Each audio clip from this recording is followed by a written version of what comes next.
It's week 3. It's game week, SEC opener. It's exciting.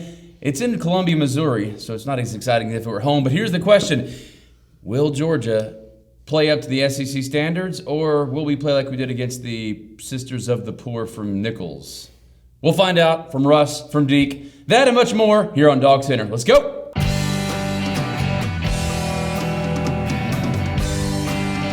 All right, we are back on Dog Center. My name is Matt Chastain. Glad to be back after a brief hiatus, but I tell you, I was barely missed. I watched the last several episodes. You and Deke and Mike and your special guest, you guys had it covered. You were great. Man, we felt great. I mean, Mike was almost adequate filling in for you, but yeah. I mean, we're excited to have you back. What have you been doing to be gone?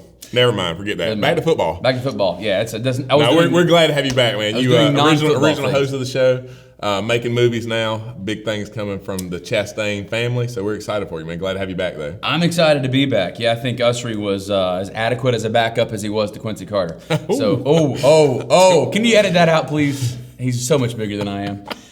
So let's talk about guys. Okay, so I was out of the country for a little while doing some stuff, but I didn't get to watch the game last week. So I'm in a van in a third world city trying to get 3G to update so that I can at least check the score out. And I'm watching this game, watching it tick, and it ends up 26-24 versus not even Nicholls State. I'm told, just Nicholls. What happened? It seems like Chubb couldn't run the ball, or was it? Just that we were trying to run a simple game plan and run it up the middle, or he didn't want to get outside and open up the playbooks? What do you guys think it was? I don't necessarily think it was a simple game plan. Deke may say something different. It's so hard to me. I don't get it. I don't understand it. There's a lot of things in sports I don't know and don't understand. In a game like this where you are far superior talent-wise, the biggest favorite in the country, and you come out, I don't know if they were flat because we scored quickly. I don't know how to explain it, but it was ugly. So I don't know what had happened. Yeah, other than that opening drive, I mean, we looked great out there. If we'd have continued that the whole game, I went back and watched the film myself. I was watching it in Bristol on a TV out tailgating. The O-line, technique-wise, I think, I heard Coach mention it might have been intensity, but I'm watching technique that's not happening. They're not getting their feet in the right place, their hands in the right place. And Nicholls' defensive line was playing hard every snap. And backside defensive end is catching Isaiah McKenzie on a reverse when it should have been a long touchdown run. So, I mean, just give it to Nicholls right now. Their D-line outplayed us. They brought the effort. They brought the energy. It seemed like we scored quick and thought, all right, we got this. We got the kernel in the bag, so to speak. And, a lot of credit to Nicholls. We shouldn't be giving them credit for hanging tough, but they played hard. They outplayed Georgia for the vast majority of the game. Very fortunate we got a win.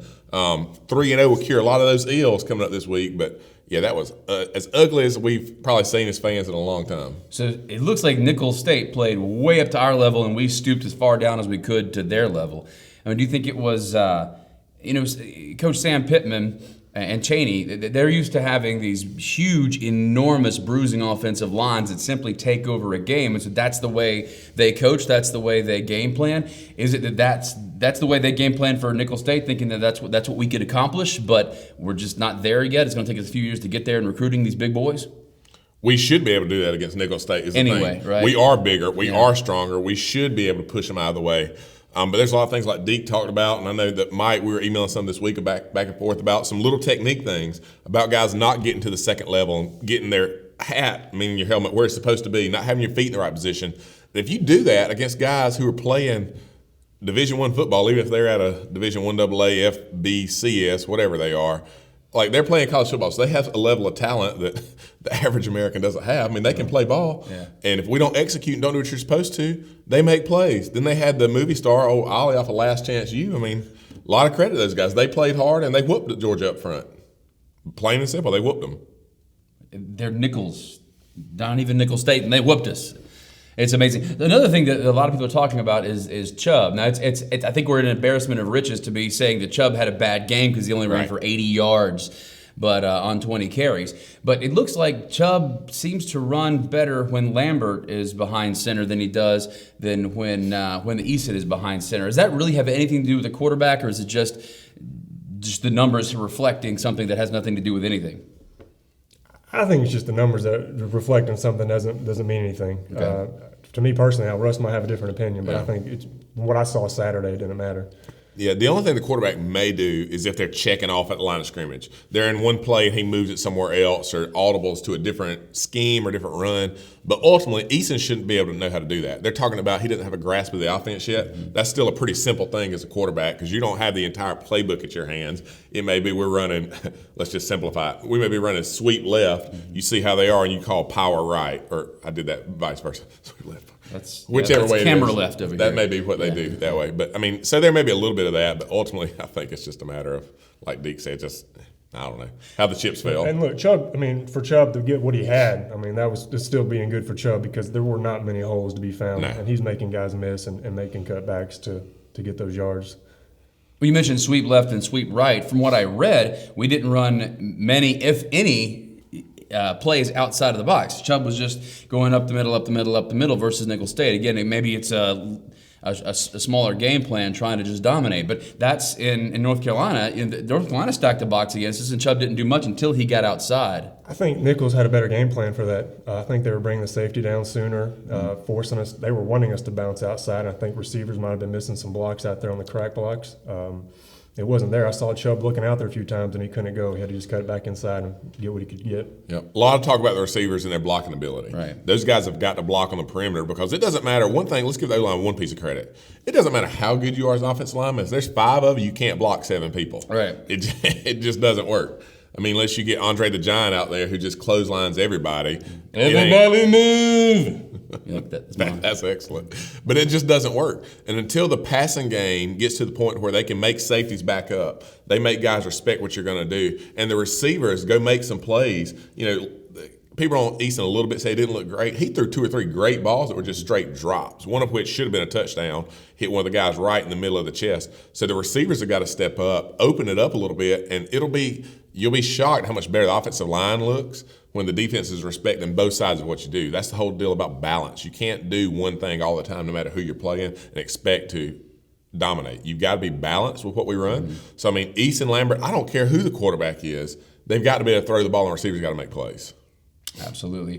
Well, let's talk about what we're going to do when one of the better defensive lines in the SEC stacks a box against us this week. But right now, let's have a quick break. We'll be right back.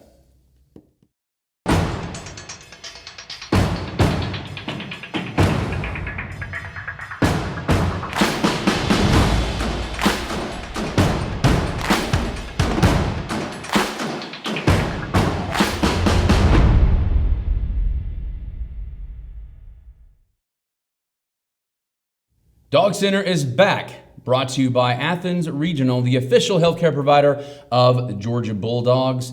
You guys have a new segment that I've been noticing. Very, very impressed with a new guy who's doing some amazing. I'm just kidding. We like Scooter. It's moderately amazing work. I'm gonna tell you right now. Watch your mouth talking about Scooter. Okay. He's almost family around here. Yeah, I've heard. He's doing some amazing. So you hit family? Almost. Okay, good. I'm not your family then. I couldn't take it. He's young. He's tough. Let's go see what Scooter Scott Brown is up to this week on Dog Center. Scooter!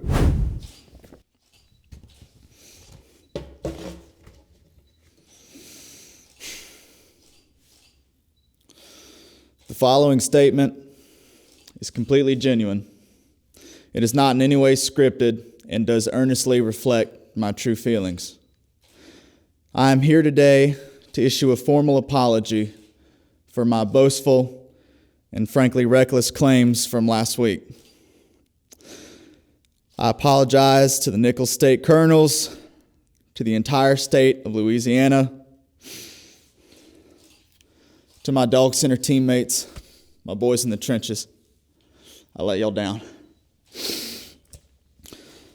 To the ghosts of Mark Richt, to my mother, to my dog Bessie, to the newest member of the Brown family, Tatiana, my cat, for my foolish and hurtful antics last week.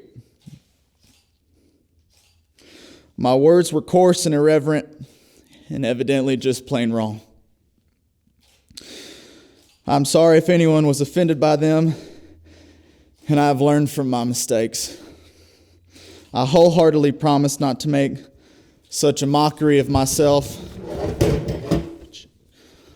or this production in the future. I wish everyone a happy game week, and may God have mercy on my soul. Again, I would like to have the record show that the previous statement was an honest reflection of my feelings and was totally, for sure, in every way, not in any way, written for me by my agent or my publicist. I will now open the floor to questions. Can we please stop taking pictures? Yeah, that's cool. I think we're done. Yeah, y'all are good. You guys pay him My man. for that kind of groveling? He's honest. That was sad. No. I mean, I appreciate an apology, but that was just, are we on? Hey, we're back here on Dog Center. Thank you, Scooter Scott Brown. I am impressed that he manned up enough to apologize because he owed it to them. Man up week is important, Yeah. Matthew. Yes, it we is. are playing Missouri this week. Mizzou. If you remember back to like 7 years ago when we first played them, this is where grown man football came into play. So grown man football time. He needs to be a grown man. It's time to be grown, especially versus the box. It seems like no matter how bad or how good Mizzou is, they always seem to bring and one of the best defensive lines in the conference, and it doesn't look like that our offensive line right now is quite ready to measure up against that. So are they going to bring the team that they brought against West Virginia when they lost, or are they going to bring that defensive line that's haunted us low these many years? What I've been checking on, it sounds like they've only got one sack through the first 2 games of the D-line. I think last year it might have been 1 out of every 40 snaps. So this year they're behind. It sounds like they're in a new scheme, a little more gap control. So if they come out Saturday and they're sacking us left and right, I mean, that's not going to be a good showing for us. I think we can keep it like it is now, hold off the sacks. I'd be excited for our O-line to see that improvement. But they definitely have had a bunch of NFL talent the last few years at Missouri. Yeah. I will say this. So there's a lot of talk about the offensive line this week. They've been the center of attention. Lack of talent. I mean, do you wish you had first rounders all the way across all 5 spots? Absolutely. Who doesn't? Mm-hmm. Like Russ Tanner and Deke Rowland over studs. here. Yeah. But Georgia's not suffering from a huge lack of talent from their starting 5. It gets a lot more, and the Kirby says this, people kind of blow it off and say, it's the Saban-esque coach speak, but attitude is what drives an offensive line. Okay. Attitude and then just tenacity, mentality. What are you going to do when you get out there is what drives them with that. So, that first game, Georgia had their backs against the wall, so to speak. We were technically the favorites on there, but we were the underdogs in kind of the national media picks. Last week, huge favorites. Georgia's 50,000-point favorites. They're going to kill Nicholls. And then they came out and played like they thought they were 50,000-point favorites. So, again, we're being dogged a little bit. You get your back against the wall. There's a lot of pride, a lot of male ego, personality, testosterone starts flowing when people say that you ain't who you're supposed to be. So hopefully we see that mentality back and you see some road graders show back up. Absolutely. Now, I don't know if it's going to play itself out this year, this game, or if it's going to be in the future. But one of the things that I love watching the Pittsburgh Steelers that is Ben Roethlisberger is just so hard to take down. Even if his line is a little porous and they get some guys breaking through from time to time, he's hard to take down because he's so huge. Well, Jacob Eason is the same size as Ben Roethlisberger. So do you feel like that's going to cut down on the sacks over the next 2-3 years? I hope so. I mean, he's got a long way to go. I mean, Big Ben is about 260, and he knows how to move. I mean, we saw Eason scramble once or twice, and he ain't fleet of foot just yet. But I think a lot of it has to do with just being willing to stand up tall in the pocket and take a shot. That's what Roethlisberger does so well. Yeah. He's not scared to get hit, and he'll stay there till the last minute and get rid of the ball. And if Eason shows he can do that, then he's going to be a great one. Absolutely. So what?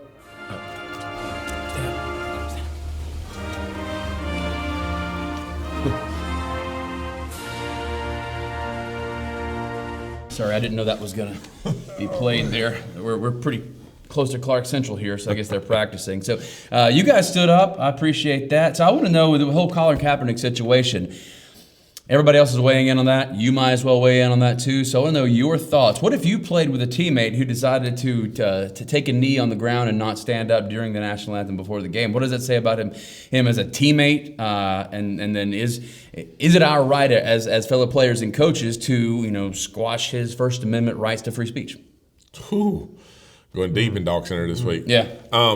This is obviously probably the stickiest situation and subject in our country right now. Mm-hmm. A lot of conversations being had, a lot of things with a lot of racial overtones, which are tough to discuss. They're hard things.